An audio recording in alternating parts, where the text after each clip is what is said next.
Hello, my name is Miss Sanchez, and I'm going to go ahead and record the first video for exam 1 and Bio 105, which is your introduction to microbiology. So I'm going to go ahead and share my PowerPoint. Everyone should have their PowerPoint within their Canvas course. All right. So go ahead and get this set up. All right, so whenever we talk about microbiology, so let me go ahead and do from beginning slideshow. So when we talk about microbiology, what we're going to talk about for test 1 is the introduction of microbiology. And we're going to also talk about things such as infection control and how to prevent infection.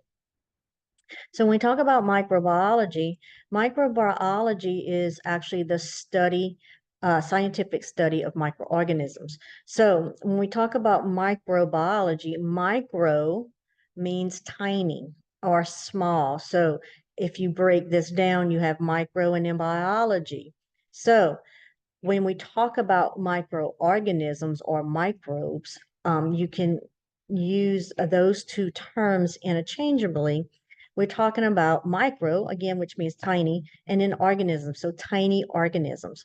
And when we talk about tiny organisms or microorganisms, these are tiny entities that are capable of carrying on its life processes, but they're too small to be seen with the eye. So there's microorganisms everywhere. You know, right now, as every one of you sit and watch this video, as I sit and present this video, we all have Staphylococcus bacteria on our bodies. And we don't necessarily get sick from it unless it invades within a wound or a cut that we may have, or if our immune system is not up to where it needs to be. So we're going to talk about all those things. So when we talk about microorganisms, they're not always bad. We have good ones and we have bad ones. And we're going to talk about all of that within this course. So again, what I was just saying is that, you know, some of these can cause infections, but others are not. And again, that they're naturally present within our body and on our body. This is a video down here at the bottom that gives you another breakdown of all this basic information that we're going to be going over in the majority of these PowerPoints. So probably the first 40 PowerPoints or so. You can copy and paste that into your browser. It's going to take you to a YouTube video. And I really like it because if you're a visible learner, where you see and you learn that way, it's going to give you a lot of colors and pictures and breakdown and drawings to go along with the breakdown of the basic microbiology. So again, we're going to continue on with our microorganisms. So we have a non-pathogenic and pathogens or pathogenic. So something that's non-pathogenic. So non means no or without or none. And pathogenic, so pathogen is something that's harmful or it causes disease. Okay, so it's a microorganism that causes disease. So depending on what the pathogen is, it's going to depend on the specific disease or infection that it's going to cause. So if something is non-pathogenic, that means it doesn't cause disease. So they're usually harmless. Some are even helpful. So when we talk about the bacteria that's in our gut, if we don't have that good bacteria in our gut, then that can cause or allow other microorganisms that are not good to overgrow and cause disease. So those non-pathogenic bacteria, though, or pathogens, can become dangerous in a susceptible individual. And we're going to talk about what a susceptible individual is when we get into a few current slides.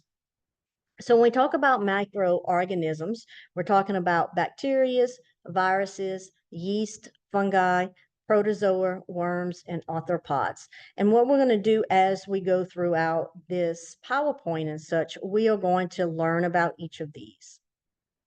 So next we're going to talk about disease. So when we talk about disease, disease is failure of the body to function normally. So just because someone has a disease does not mean that it is caused by a germ. Okay. So there's diseases such as inherited diseases, birth defect, age-related degenerative diseases, nutritional deficiencies, and tumors. So these are diseases that are not necessarily caused by a microorganism. So we want to make sure that we understand that just because someone has a disease does not mean that it's an infection or a disorder that's related to some type of microorganism.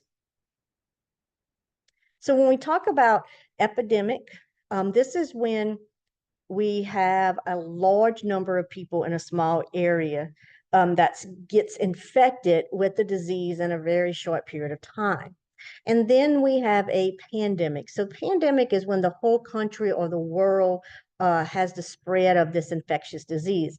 And I'm sure I don't have to necessarily, I'm sure everybody can name the one big examples of a pandemic. So 2020, we had the pandemic of COVID. So COVID is still around. People are still getting sick from it, but it is not at those heightened numbers as it was in the year of 2020. So next we're going to talk about an infection.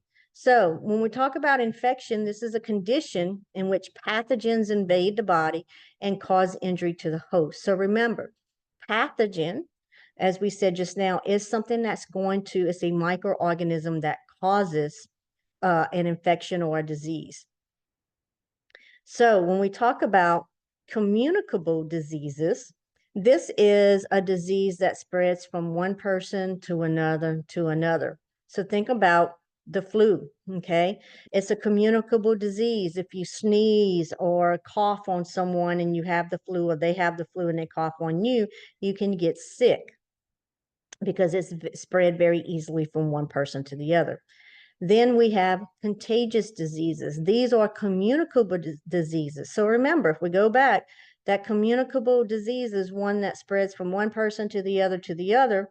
But then if we have a contagious communicable disease, that is when they spread very quickly. So again, think about COVID. Think about how fast COVID, once it got into the States and it started to spread, how quickly it spread from one person to the other and how quickly those number of cases rose. So next we're going to talk about the chain of infection. And so when we talk about the chain of infection, this chain has, if we look at it, 6 different areas of this chain infection. Everything in this chain of infection in this order must happen in order for someone to get an infection, okay? If any areas of this chain is broken, then that person cannot get an infection because every one of these has to happen in this order. And we're going to talk about every one of these and what happens in each one of these. So this PowerPoint here, what I'm going to do is go ahead and under your modules, go ahead and post a larger picture of this within your module. So when you're studying on the PowerPoint, it can look very small when you're studying from your PowerPoint. So I want to be able to make sure that you can see all the information in here. So I will upload that to your section where your videos are for your exam 1. So the first link in this chain of infection, well, let's just go over the whole first thing. So first, again, this is everything that I just said. It has to take place in a specific order. If any of these 6 areas are broken, then that that infection will not develop. Okay. So the first thing that we're going to talk about is the infection agent. Okay. So that's going to be our pathogen, because remember, again, that pathogen is something that causes an infection. It's a bacteria, virus, etc., that's going to cause a infection. Then you have the reservoir. This is where that pathogen is going to grow. And again, as we move into the slides, we're going to talk more in detail about that. Then the portal of exit. How is that infection leaving the body of the person who is sick? Or how is it leaving the reservoir? Then you have the mode of the method of transportation, and this is the method or the vehicle of transportation. That could be feces, it could be droplets, could be a cough, a sneeze, anything like that. And then you have the portal of entry. So this is the entry through the skin mucus lining of the mouth. So this is when it's entering into someone else, okay? So the portal of exit is when it's coming out of that original person who is sick. It's coming out of that person. The portal of entry is when it's going into a new person. Okay. And then you have a host. So the host is a person or an animal that is susceptible to the pathogen. And remember earlier, I said that in some future slides, we're going to talk about what is that susceptibility? What makes someone susceptible to getting sick?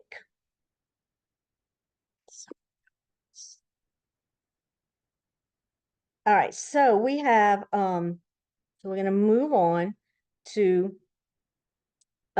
first thing we're going to talk about just right here is that infection agent. So again, that is going to be that pathogen. Okay.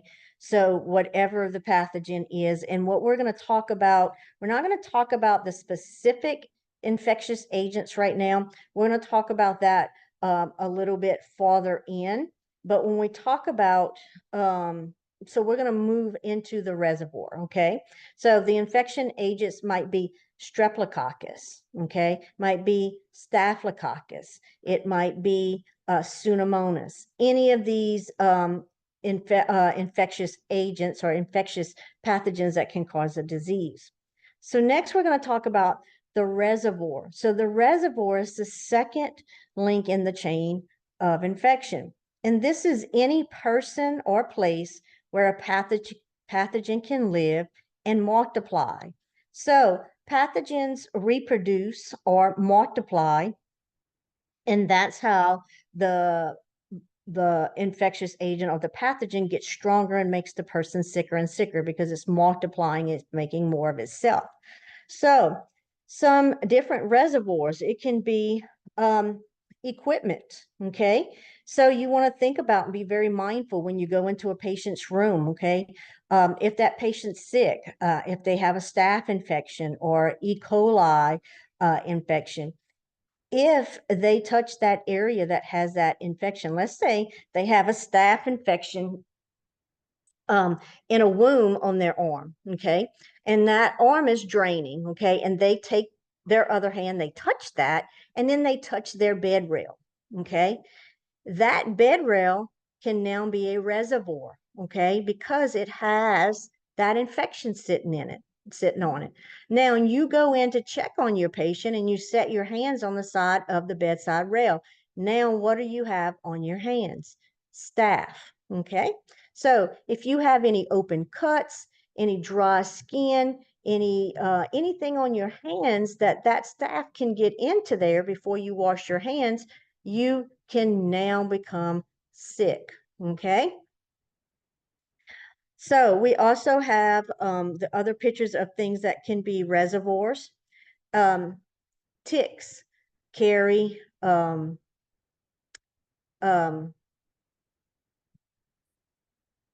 Rocky Mountain fever or Lyme disease, okay? Also, bird droppings or cat droppings can cause, carry or have different pathogens in it. Also, think about a dog or any type of animal that may have rabies, okay? They're a reservoir. Also cows and mad cow disease. Okay, so any of these can be a reservoir for disease. Think about mosquitoes. They carry West Nile virus, so they are a reservoir. Oops, sorry. All right, so again, those reservoirs can be they can be human, they can be animal, and they can be environmental sources. So in the healthcare settings, the things that we need to think of as reservoirs are going to be soil dressing. So if your patient, again, that patient I was saying, she had a wound on her arm that had staph in it. There's a dressing on that wound, but it's oozing that staph infection drainage is oozing through that dressing. Okay, that is a reservoir. Also, unwashed hands. Okay, if you go into one patient, you take care of that patient. Let's say the patient example I just gave, you go in, you touch those side rails, okay? It's got staph on it. Now you have staph on your hands, okay? Do you know you have staph on your hands? You don't, okay? Because it's microscopic. You cannot see it, okay? Now, when you leave out of the room, before you leave that room, you're supposed to wash your hands again, but let's say you didn't. Now you go and you see your next patient who may have a compromised or a weak immune system, and you go in and you touch them with those hands that have the staph on it. You have now passed that staph to the next patient, okay, who, because their immune system is very compromised, can get very ill, okay? Also, equipment such as stethoscopes, bedside tables. This is the thing, I see this a lot with students, or with nurses in general. They'll take a blood pressure or something, and then they'll take their stethoscope and they might lay it on the bedside table, or they might lay it on the patient's bed. Then when they're leaving out, they pick it up and they put it around their neck. So whatever was on that patient's bed or on their bedside table is now around that patient, around that nurse or that student or whoever it is, around their neck. It's in their hair, it's whatever's there, okay? So, as a good nurse, you should always have a pocket full or a good handful or so full of, always have alcohol preps on you. So when you're finished with that stethoscope, you wipe it down before you put it, you let it dry before you put it around your neck. Also, bedside tables. So a lot of times you'll go in and you got to think about bedside tables. Not only does the patients eat on that table, but let's say it's a male who's using a urinal. A lot of times that urinal full of urine is going to be sitting on that bedside table. Or let's say they just used the urinal, then they stuck it on the bedside table. Are they able to get up and wash their hands? No. Well, now they're touching everything on the bedside table. So you want to think about those things that we don't necessarily think of as necessarily being a reservoir or being dirty, okay? Because we cannot see what's on them. So next we're going to talk about a carrier or a vector. So a carrier or a vector is a person or animal that doesn't become ill, but harbors and spreads the organism. So think about this. A mosquito that has West Nile, that mosquito doesn't look sick, okay? I mean, plus, I mean, do we really know what a sickly mosquito looks like? Mosquito looks like a mosquito, right? Well, also a tick can carry Lyme disease, okay? But it never gets sick. Same thing with that mosquito. The mosquito does not catch West Nile. The tick does not catch Lyme disease, but it can spread it to whoever or whatever it bites, okay? Now, same thing with a human. A human who has HIV, if you have HIV, you are a HIV carrier, okay? You can spread it to others, but you're not necessarily, when you're HIV positive, you're not, unless you have gone from HIV to AIDS, which we'll talk about for exam 2. When you have HIV, you do not show any signs, okay? So you are a carrier. So a carrier or a vector is a person or an animal that's carrying that disease, but they are not sick and they're not showing it. Now, let's talk about a dog that has rabies, okay? Is a dog that has rabies a vector, okay, or a carrier? They're not a vector because when a dog or a different whatever type of animal gets rabies, they show the signs, they get the disease. They're not just a carrier. They actually have the disease. So they're foaming at the mouth. They get aggressive. They attack people. That is the rabies, okay? So that is the difference with a vector, okay? So a dog with rabies would not be a vector because it's showing signs of the disease. But that mosquito or that tick can live forever, whatever their lifespan is, carrying that disease and never get sick from, okay? All right, so let's talk about some factors that influence the microbe uh, organism's growth. Okay, so when we talk about reservoirs, those different reservoirs and things would the microorganisms need different things to grow.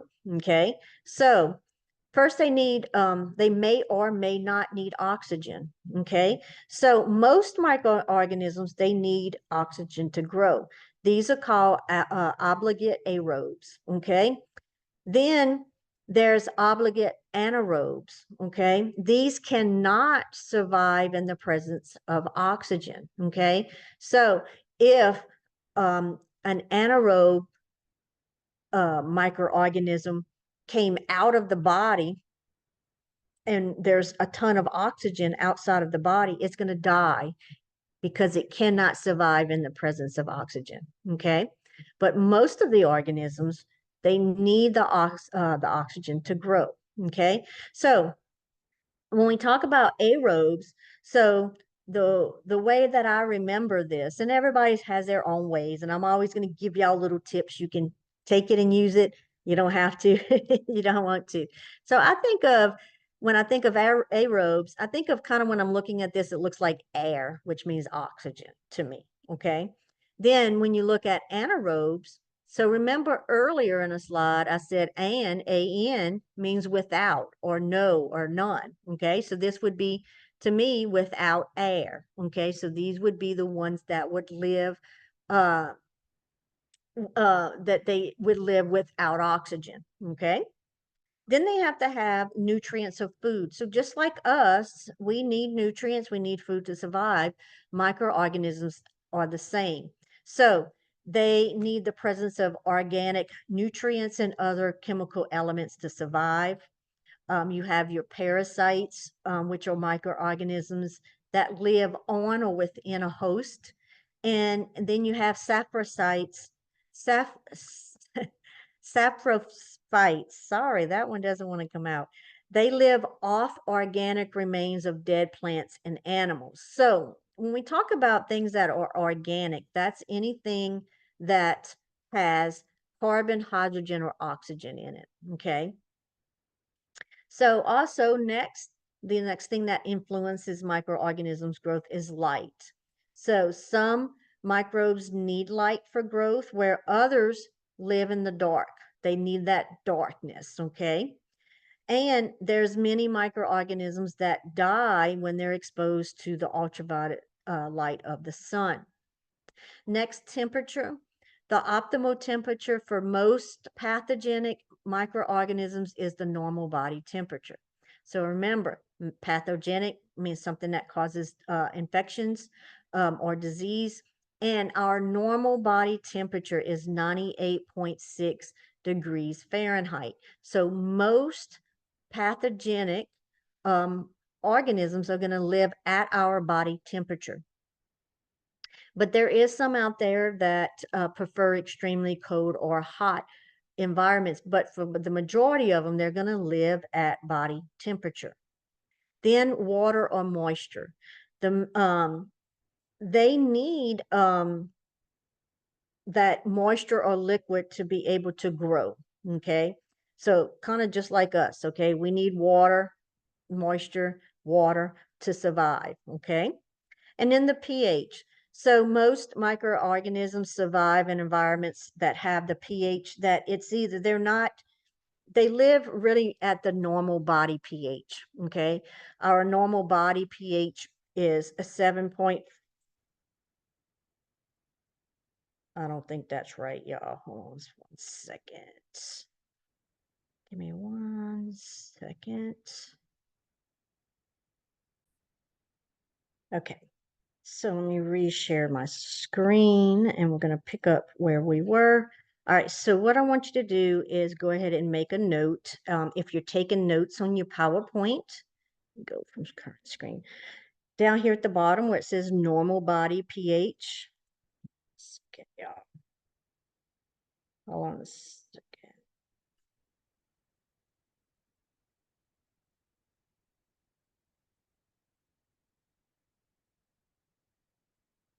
Okay, there we go. Sorry about that. All right, so from the current slide. All right, there we go.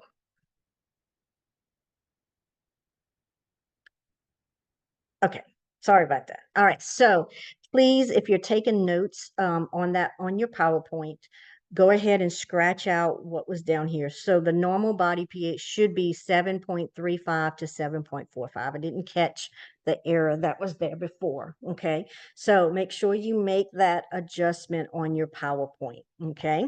So again, most of your microorganisms are going to live or survive at our normal pH of our body. Because think about it, where does most of the infections or the microorganisms or the pathogens live and grow? They live within inside of us. That's how they cause the infections, okay? So they're living at our normal body pH. They they don't want it too acidic and they don't want it too alkaline. Okay, so when we talk about measures to reduce reservoirs of infection, okay, so remember just now talked about a reservoir could be that bedside unit or your overbed table or your bedside table, okay? We never know what's been on there, okay? So you want to make sure that um, it is being cleaned on the regular basis, okay? So make sure that they're being clean and dry.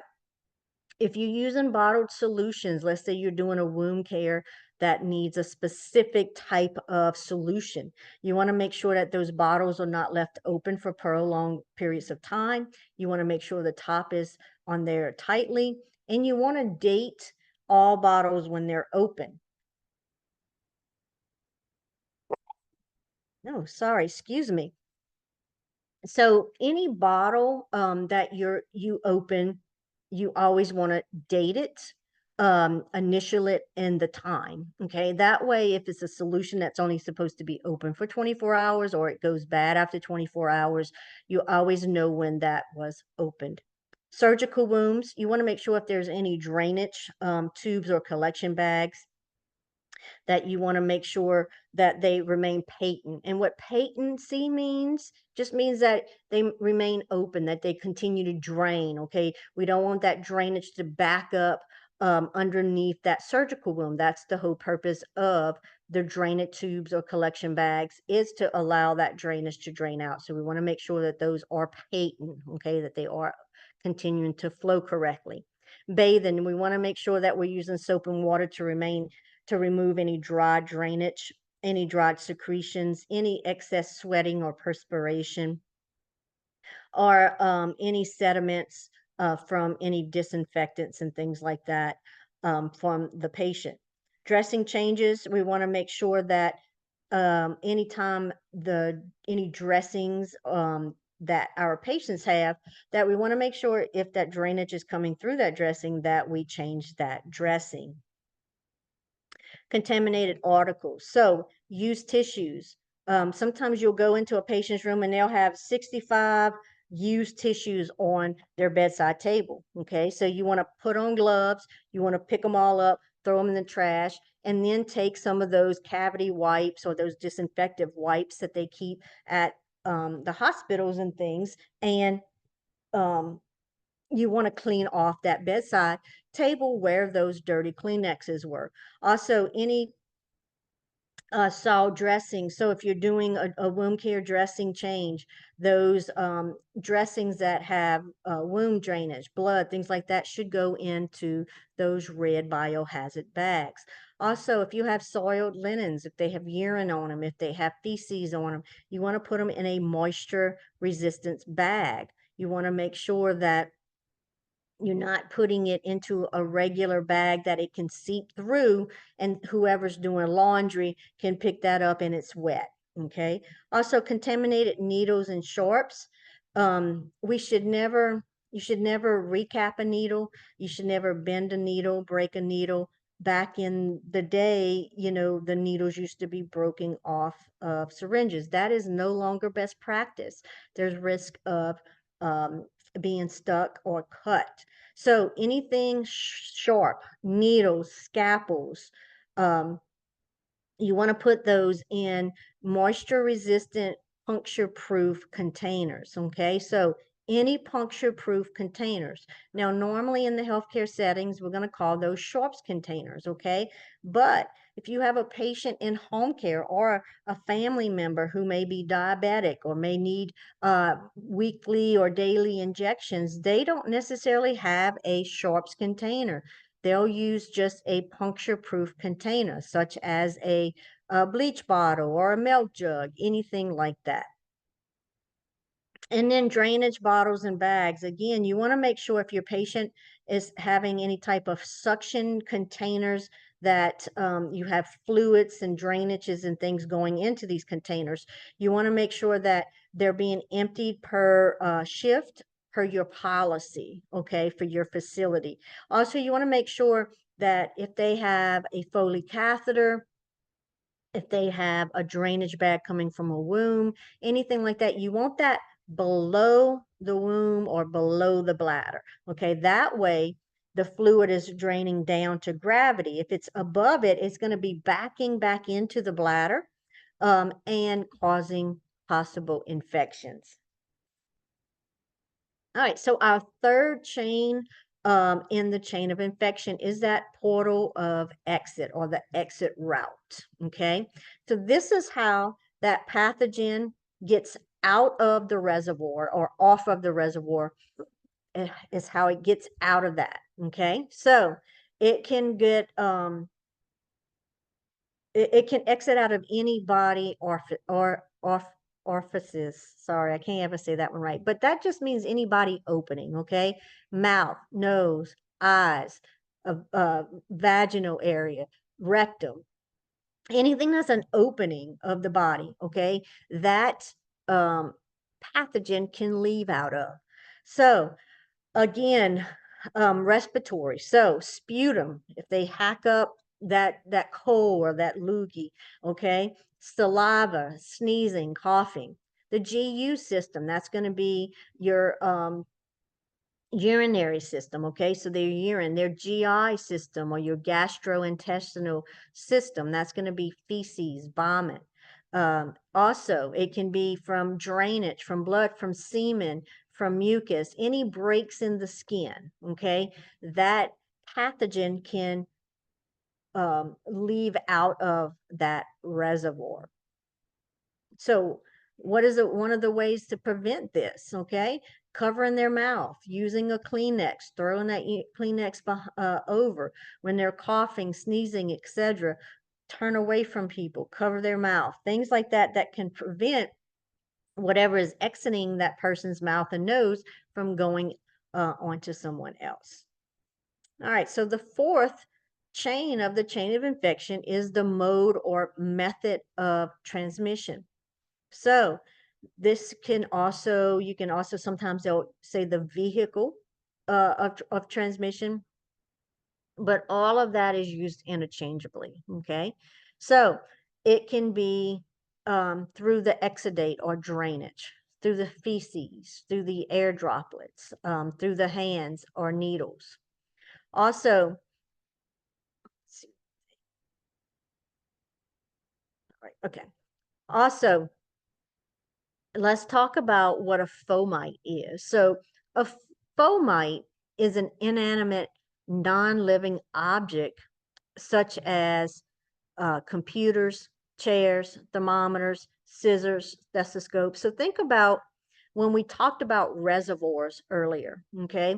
And we talked about some of the reservoirs may be bedside tables, maybe IV pods, it may be stethoscopes, okay? That's an inanimate object or a fomite, okay? So a fomite would be those inanimate objects that are having the pathogen live on it, okay?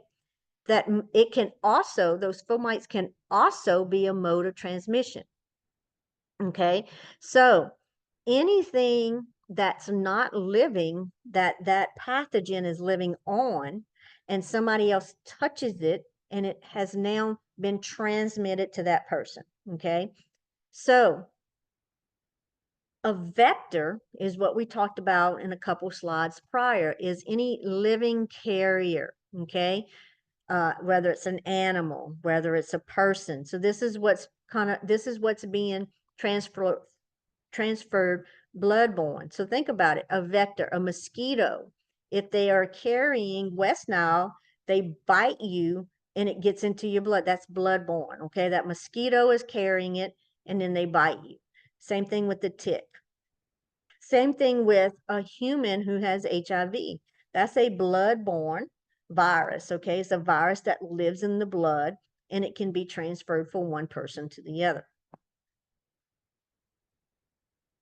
So continue on with modes or methods of transmission. So indirect transmission is when you come in contact with a fomite or a vector, okay? So think about it this way. If let's say your patient has that staph one, okay? And now that staph is on the bed rail, okay? And you come in and you touch that bed rail. That's an indirect transmission, okay? Because it's coming from that fomite, which is a non-living thing, which is the bed rail, and now it's being transferred indirectly to you, okay? Direct transmission is human to human. And the biggest way of this mode of transmission is poor hand hygiene, okay? Like I said just now, that person touches that bed rail, they do not wash their hands, which is a no-no, and then they go to that next patient, and now they have passed that staph on to that next patient. Also, air current.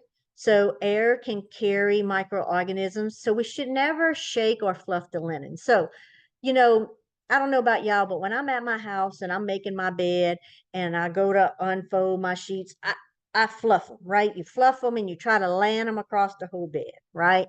That's just easier to make the bed that way. Well, when we're at work and we're making a bed or assisting with the bed, we can't do that because everything that that patient has, whatever microorganisms, whatever pathogens, we just fluffed them all in the air and now we're inhaling them all, okay?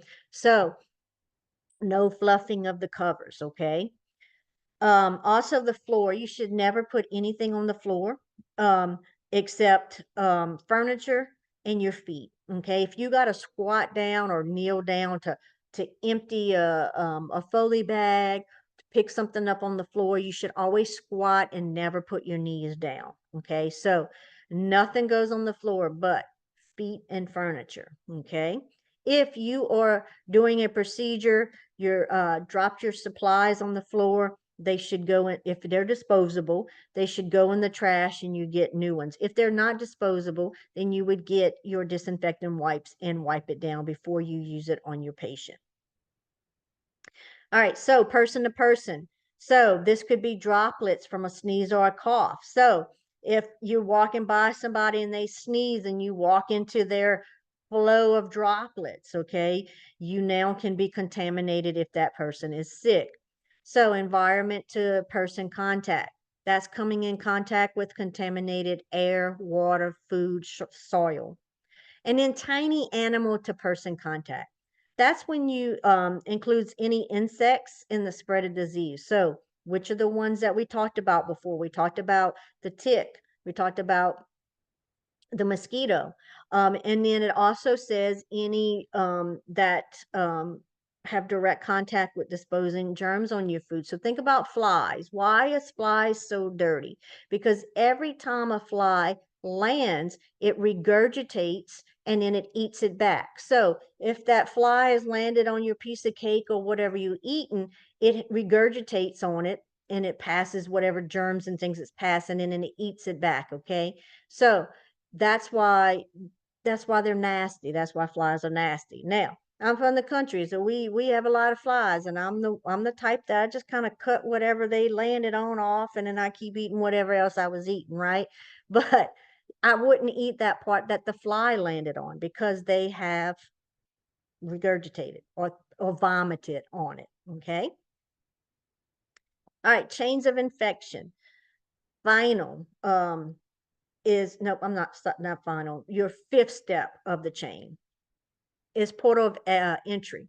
This is how that pathogen gains entry to a person. So now we're talking about a new person. So that reservoir, that exit, all of that was from the initial person or thing that was carrying the pathogen. The portal of entry, that's when it's entering into a new person. Okay. And um, when our defense mechanisms are reduced or our immune system is weak, then it's more likely to cause infection in that new person that it has entry in. And when we talk about the portal of entries, think about everything as a portal of exit is the same thing for portal of entry. Okay, so any openings into the body, the respiratory tract, the GI tract, the urinary tract, our eyes, any broken skin, our mucous membranes, okay? All of that is going to be portal of entries, just like it was a way to get out of that initial person that carried it or thing that carried it. It's also a way to get into the new person. So examples of these are going to be your skin punctured with contaminated needles or scalpels, Foley catheters. So when you're inserting a Foley catheter into a patient, that is going to be a sterile technique or a sterile procedure. If you break that sterile procedure, then you can introduce bacteria into that patient's urinary bladder. Also, IV sites and dressing changes. So some ways to prevent that portal of entry. All right, so keep the patient's skin clean and dry. We want to make sure that we are clipping the client's nails. Okay, if their nails are too long and they scratch themselves and they make sores, then that is a portal of entry. We also want to urge them not to bite their fingernails or their cuticles because if they bite them low enough, then it can cause little wounds around the cuticles and stuff, which is again can be a portal of entry. Avoid positioning clients against objects that can cause skin breakdown. So we don't want to lean their head. So a lot of times, yeah, it's unfortunate, but you'll go into your patient's room and their head is leaned against the side rail. You want to make sure that you reposition them and get their head off of. I need to grab my charger. Um, their head, so it doesn't cause a wound that can be a portal of entry.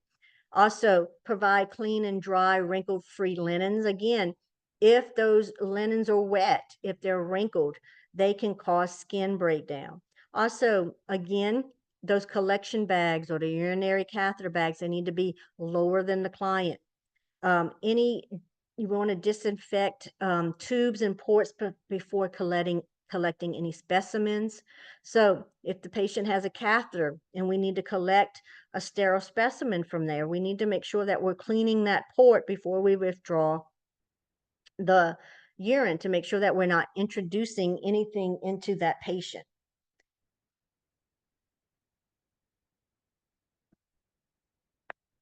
We also want to make sure that we're keeping those wounds from draining and breaks in the skin covered, and then that we're using sterile technique when we perform any invasive procedures. And we're going to talk about sterile technique a little bit more as we progress with the PowerPoints. All right, so the sixth and final link in the chain of infection is going to be the host, okay? An organism in which another organism is nourished and harvest, excuse me, harbored. So This is the thing. If the host, which is the person or the animal or the organism that has come in contact with that pathogen, is not susceptible to that microorganism strength and numbers, then they will not get sick. Okay. So just because you come in contact with a microorganism does not necessarily mean you're going to get sick. Okay. It's going to depend on if your body at that time is susceptible to that microorganism. So immunizations have proven effective in reducing susceptibility. And susceptibility is what that means is that's the amount of resistance that the host can exhibit against the organism. So what that means is that's the amount of, that is how strong is your immune system and how healthy is your immune system to fight against that microorganism that you've come in contact with. Okay. If your immune system is weak and it can't fight against it, then you're more likely to get sick. All right, so let's talk about that susceptible host. So um, let's talk about some reasons why someone may be more susceptible to infection. So first, they might have cancer. Okay, so think about your cancer patients. Okay, hopefully you've never um, you, had anybody close to you with cancer, but unfortunately we do live in Louisiana and we do see a lot of cases of cancer. Our cancer patients are going to be getting chemotherapy, they're going to get radiation. All of this decreases their immune system and their ability to fight infection.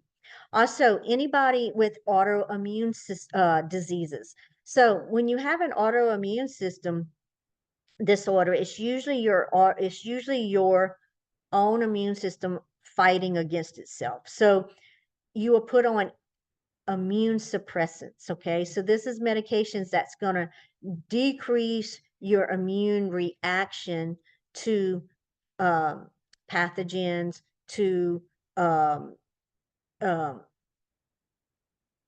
so if you're decreasing or suppressing your immune system, then it's not going to be able to fight off infection like it would be if you were not decreasing it. Also, different disease processes, diseases such as chronic obstructive pulmonary disease. This is COPD. Remember that. You're going to hear COPD a lot throughout your career, throughout school, throughout everything. Your COPD patients are put on steroids. Steroids suppress the immune system. Also diabetics.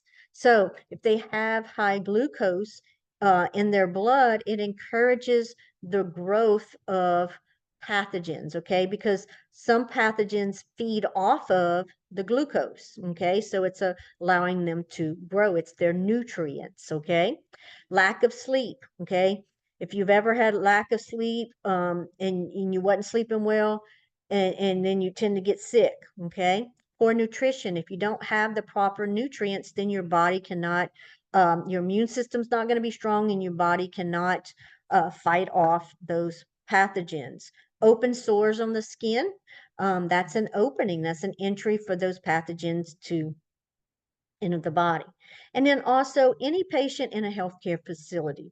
So anytime you're anybody who's in a healthcare facility, so think about it. Do you think they're stressed? Okay, our immune system does not function properly when we're under stress. Also, they're having invasive procedures. So when I say an invasive procedure, I'm meaning something that the skin or the body or the they're being punctured. Okay, something's going into the body. So anytime we're having an invasive procedure, we are more likely, or more, excuse me, we're at higher risk for infection, especially if that person does not use the proper sterile technique. And when we're in the hospital, the patients are exposed to more pathogens because you're in the hospital and pathogens are everywhere. Okay. And so they're more likely to get sick because they are around more of them. All right, so let's talk about some normal defense mechanisms against infection. And so what we're talking about here is what does our body normally do to resist infection, okay? This has nothing to do with like being treated with antibiotics or anything like this. This is just our body itself how can it defend us against infections? Okay, so our skin, it's going to provide a barrier. So think about it. Our whole body's covered with skin. Okay, it's the biggest organ of the body, right? So it's going to protect us from microorganisms, but um, also it's going to help remove microorganisms with the shedding of our skin. Okay, so our skin gets dry, we shed off, we get the dead skin off, and we take baths and things that sheds off. Okay, so that protects us against those microorganisms. But think about this: if there's a break in that skin, okay, can it still protect us? Not like it can if there's not a break in the skin. Okay, our mouth. The mucosa provides a barrier. So the mucosa is just that moist pink of our mouth. And then our saliva washes away any organisms. Also, tears. Okay, so think about it. You ever got something in your eye? What happens? It tears up, it runs and runs until you can get it out. So those tears are washing away any particles. Our respiratory tract has cilia lining, and those little finger-like little hairy things, it traps organisms that we inhale in, and it sweeps them away and it gets rid of them. Also, our urinary tract. So think about, if you've ever had a urinary tract infection or a kidney infection, what's the main thing they tell you? Drink a lot of fluids, right? Because our urinary tract can flush away those microorganisms, okay? So our urinary tract is, with the increased fluids, it's going to help flush away those organisms. Our GI tract, so our gastric acid in our stomach, those microorganisms cannot survive in that pH level. And then the rapid peristalsis prevents retention of bacteria. So what that means, so think about, you just got out of A&P, right? What's peristalsis? So we're going to say this is my intestines, my stomach, my intestines. The peristalsis is that continuously movement of it that allows food, digestion, stew, everything to be moved through my GI tract, okay? So um, it prevents, because I have that peristalsis and everything's moving through, it prevents the bacteria from staying there. So it prevents the retention, which means it just prevents it from holding it in there, retaining it in there. And then the vagina. So at puberty, our normal flora causes our vaginal secretions to achieve a low pH, which stops the growth of many microorganisms, okay? All right. So like I said at the very beginning of the chain of infection, I said that every single step of those 6 chains have to happen in that order in order for the infection to occur. Okay. So we have to be able, the goal is to break that chain at anywhere in there, that 1 through 6 steps. The number one way of breaking that chain is these hands, right? We gotta wash the hands frequently, okay? And we're going to talk about in some future PowerPoints when we should be washing hands. So the other thing is we want to make sure that we're sterilizing instruments, that when we're doing dressing changes, that we're doing sterile dressing changes. We're disinfecting floors and equipment. Contaminated articles are being placed in those moisture-proof bags. If we have sterile items that we're using and the sterile packaging has become wet, the seal is broken, we do not use it because it's no longer sterile. And then we also want to always use our personal protective equipment as needed. And the abbreviation for that is PPE. Okay, and our PPE is going to be our gloves, our gowns, our goggles, our head covers, our feet covers, all of those different things that we use to protect ourselves from getting infections. So,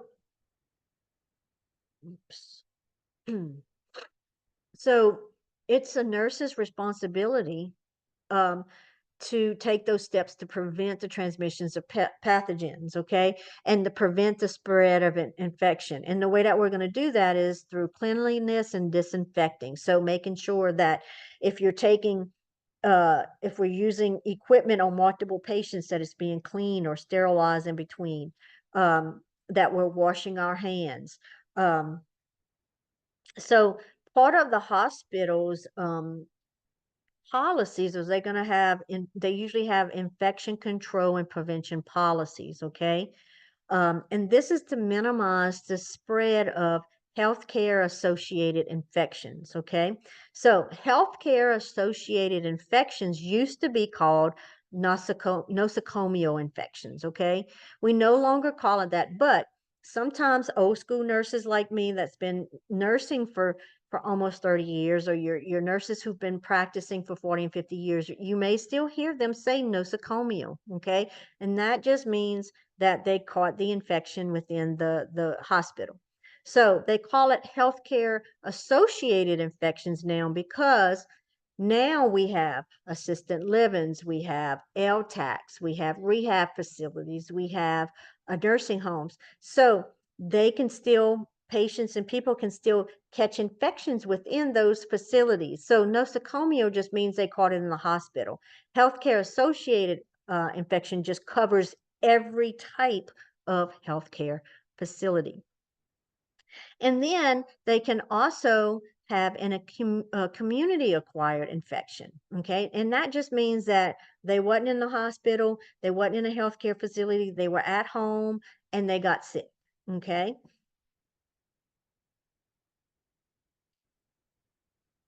So, infection prevention and control.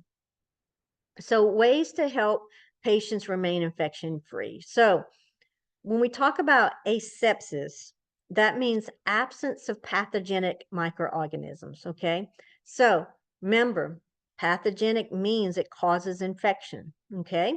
So if something is absence of that, means there's no pathogenic microorganisms, okay?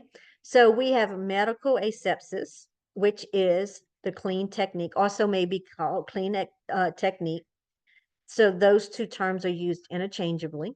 So this is techniques that inhibit the growth or stop the growth, okay, and transmission of pathogenic microorganisms. So the clean technique, this is things such as hand hygiene, changing their bed linens, okay, so getting rid of the dirty things that could be causing that could cause an infection. Then you have antiseptics, okay? These are also sometimes referred to as bacteriostatic solutions, okay? So when we talk about bacteria, okay, we know what, bacteria is a bacteria, okay? Staphylococcus, streptococcus, things like that. And then static means to slow down or stop, okay? Solution. So this means antiseptics. And if you think about anti, so what does anti mean? Anti means against, okay? So antiseptics means to inhibit the growth and reproduction of microorganisms, okay? So this is things such as your alcohol or your chlorhexidine. So these are two solutions that we use when we're doing like insertions of uh, IVs, okay? Because you want to um, clean that area before you stick the IV into the patient's arm, okay? So we also, some other ways are going to be cleaning, okay? So when we use the term cleaning, it just means that we're removing foreign materials from objects. So soil, organic materials, blood, fecal matter, mucus, pus. We're removing anything like that, any foreign type of material from an object. And we're using water and mechanical actions with or without detergents. So what do I mean by mechanical action? This is mechanical action, right? I'm rubbing it, I'm scrubbing it, okay?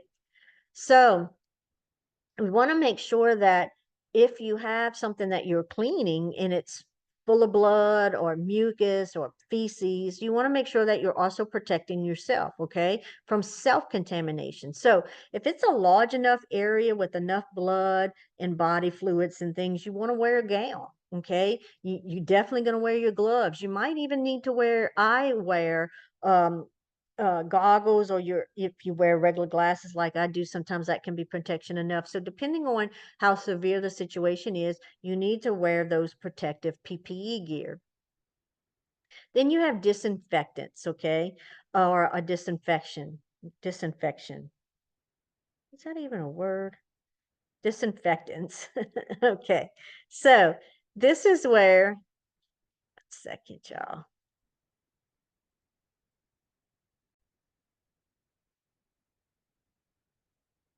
Okay, so let me re-share my screen. Get back to here. Okay. All right, so disinfectants. So this is when we use chemicals that can be applied to objects to destroy the microorganisms. So this is used on inanimate objects. So remember earlier, what did I say an inanimate object is? Okay, that is an object that's not alive. Okay, so this is going to be bedside tables, bed rails, IV poles, anything that's not alive, computers, uh, the telephone, things like that. So disinfectants are going to be too strong to use on human skin, okay? So you want to make sure that you use gloves, okay? If you use these disinfectants without gloves, sometimes you'll feel that you start to get this slimy feeling on your hands. That is actually not the disinfectant. That is actually the disinfectant starting to dissolve the top layer of your skin, okay? So you want to make sure that you use gloves when you use disinfectants, okay? And these disinfectants can be on inanimate objects only. So they're used to destroy microorganisms, but not spores. And we're going to talk about what a spore is as we get farther into the PowerPoints. So next you have sterilization or surgical asepsis, which is also called sterile technique. Okay, so this is the technique that destroys all microorganisms and their spores. Okay, so spores are reproductive cells of some organisms such as fungi or protozoa. And we're going to talk about um, the what a spore is, like I said, in some further PowerPoints. So sterile techniques. So we're going to use sterile techniques in things such as the operating room, or if you're having surgery, any invasive procedures. Again, those invasive procedures are anything that's going into the body. So catheterizations, Foley catheters, trach suctioning. If your patient has a trach and you're having to suction that mucus out, any types of injections that they're getting in wound care.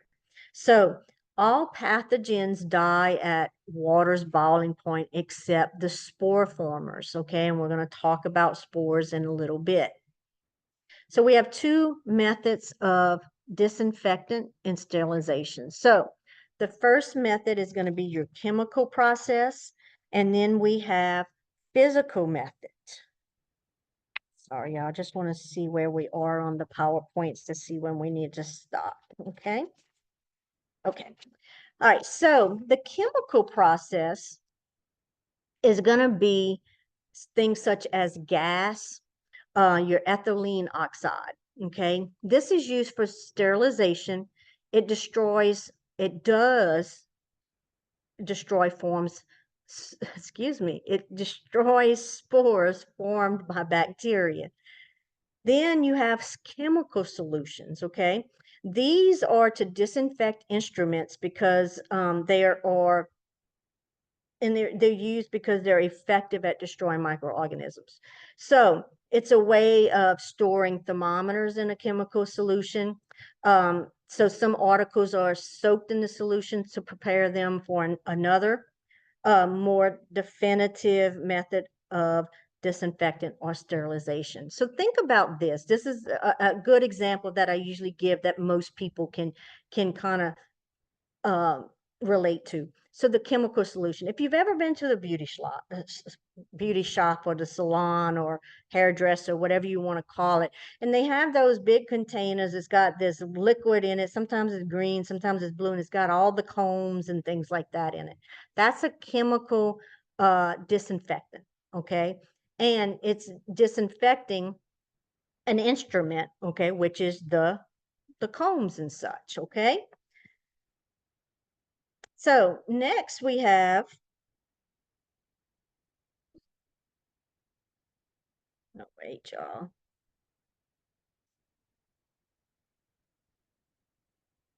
I don't think I'm marked. Give me 1 second, y'all. 1 second. Let me pause this. All right, so I'm gonna share my screen again. Right. So what I need you to do is when we go from the slide, current slide. All right, so when I go from this slide to the next slide, so it says right above where it says steam under pressure or moist heat, put physical methods there, okay? Because I just realized that I didn't have it broken down there, okay? So the first two things here, the gas and the chemical solutions, that's our chemical process, okay? Then when you move on, you want to add physical methods up here, okay? So that's going to start and describe the physical methods, okay? So when you have the physical methods, the first one is going to be steam under pressure or moist heat. Okay, this is the process that's called sterilization. Okay, this is the most practical and dependable method.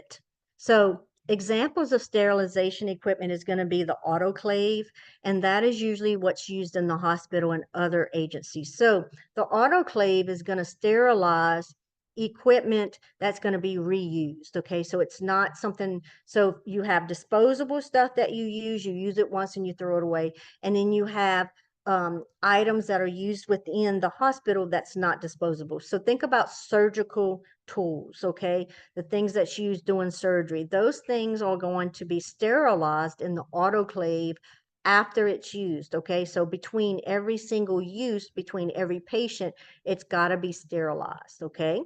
Then let's say there's equipment or things that a patient needs to use or a person needs to use at home, okay? Insurances will only cover certain amount of things, okay? So sometimes they have to reuse items over and over. And at home, in order to get it sterilized, they're going to do it in a pressure cooker, okay? Is what they're going to use in that home environment. So also next you have boiling water. So this is the best method for home use, and it's the least expensive. So it doesn't destroy the spores or some viruses, but it cleans it and sterilizes is enough for what we normally come into contact with in our home environment. And so we want to boil it for a minimum of 15 to 20 minutes to disinfect it. So think about it if you've ever had a baby.